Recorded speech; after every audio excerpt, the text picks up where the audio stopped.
Welcome back to the channel and welcome back to another quick pick prediction video. In this video, I'll be predicting the welterweight bout between Kevin Holland versus Michael Venom Page.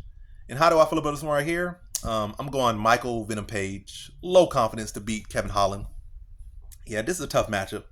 And I get some narrative that's going around. There's always people that's like, no, I'm a UFC fanboy. I'm gonna be honest. I'm a UFC fanboy. I favor UFC heavily. But I'm not at the point of delusion. I've got knocked out of delusions years ago by WEC. That was my realization. WEC came in, ran house on lightweight division in UFC. That that was my wake up call. So I had my wake up call like over a decade ago now, where I was like, oh, they're in the UFC, they're better everywhere, so or something like that. But yeah. Anyway, if anything, the whole narrative about Kevin Holland's been fighting higher level competition, been doing this, doing that. No, MVP has basically probably the last couple of years been fighting championship level, in contender level, or like title eliminator level in Bellator. And I feel that's higher level than what Kevin Holland has shown.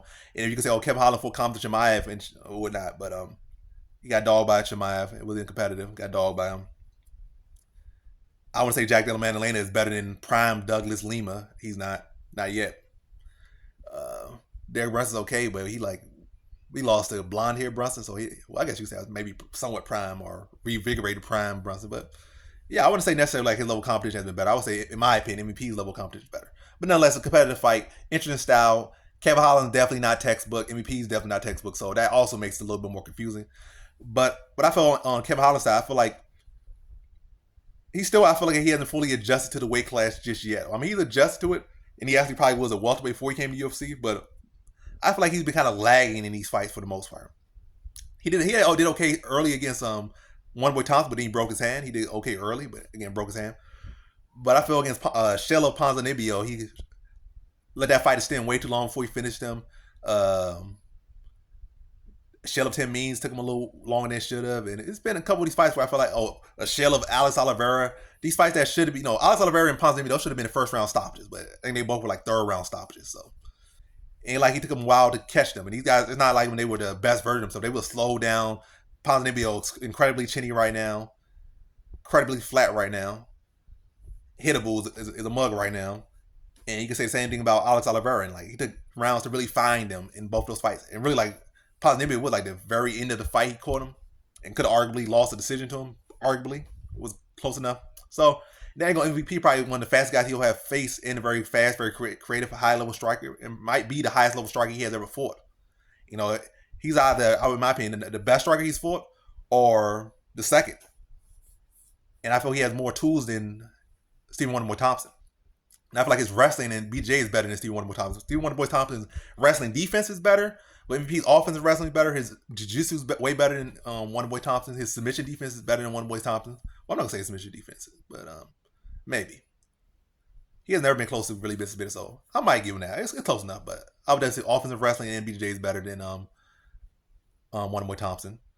And yeah, I think the speed of MVP is going to be an issue for the speed and timing and the angles that MVP is able to create is going to cause Holland some issues. I think it's going to take some time to really adjust and find that. And I think a lot of times he's going to be out there trying to do teep kicks and trying to find the range, whereas MVP is going to be setting the range, and Holland going to have issues with that until the later rounds. I think the whole fight, I think it's going to be Kevin Holland trying to either too late go for takedowns or too early go for takedowns and not really commit to them either early or go too desperado on them late. And I think also he's a guy who's too comfortable letting the fights go. I think, he's had a lot of fights. He has a lot of losses, 24-10. So I don't feel like the urgency is ever really truly there with him in these fights. Even like the Della Maddalena fight, I feel like the urgency wasn't there in the third round. He could have potentially maybe won the third round if he would have pushed more activity. But again, I just don't feel like he is a guy that really shows activity. Like he goes out there to fight, but he doesn't really go out there to win decisions. He don't go out there to really win minutes. He goes out there to fight and finish. So there's a lot of different concerning issues in there. I feel like MVP could play his style against him, play his mentality against him. That's what MVP does. He draws you into things, he plays your mentality, and he can have Kevin Holland there looking for that big shot, a big counter, and then it might never come. And then when it does come, it might not come in the way he wants it to come. And it might be his flush. It might be like, I caught you a little bit, caught your attention a bit, but you got 10 seconds to do something with it. And I don't know, I'm not going to say all that, but I just feel like Holland's he's can be way too lax, and I think MVP can outpoint him potentially. I'm not gonna say he finished. I think Holland has a good chance to finish, but I don't think MVP finished Holland. Holland's very adorable. He's still very young, or still young enough. But yeah, I just think MVP will be able to outpoint him. Probably land some good shots. Probably look for the finish at points, but Holland is tough. He's durable. He has good defense, sturdy, solid chin, solid fighter, well-rounded, skilled. So it's not I don't think he gets finished or anything, but I think he gonna end up looking too much for trying to struggle to establish the reins, a struggle to establish the tempo, and then lack urgency consistently. Not even particularly just this fight, but in general in his career, just lack urgency. And MVP is gonna be able to play all that against him, outland him. And at the end of the day, MVP, that's his whole life. He's played. I mean, he played with Taekwondo, kickboxing, and the whole thing is about pointing, landing shot, and not getting hit in that point fighting game. So you end up trying to play catch up with a guy whose whole life has been based around point fighting.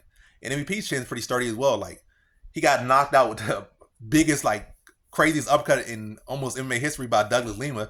That would probably knock anyone, get kicked off the feet, and then immediately you come up, get hit with a big uppercut by one of the heaviest hitters in MMA history, in Douglas Lima, especially prime Douglas Lima. And he took a lot of good shots from Spike Perry. I don't think he was ever really super hurt in that fight. It was more so visible damage, but not like, like super stunner. So he got a sturdy chin himself. MVP does. So I think this goes the distance. I think MVP just going to be the better guy at winning points. This is his bread and butter and has been his whole life since he was like 4 years old. So I think MVP is going to be the outland, be faster, be quicker, be sharper, and the better guy at getting hit. I mean, not getting, at hitting and not being hit. And outlanding and controlling the pace and tempo of this fight and getting his hand raised over Kevin Holland. Fun fight, I think, as well. So in this one, I got Michael Page via decision.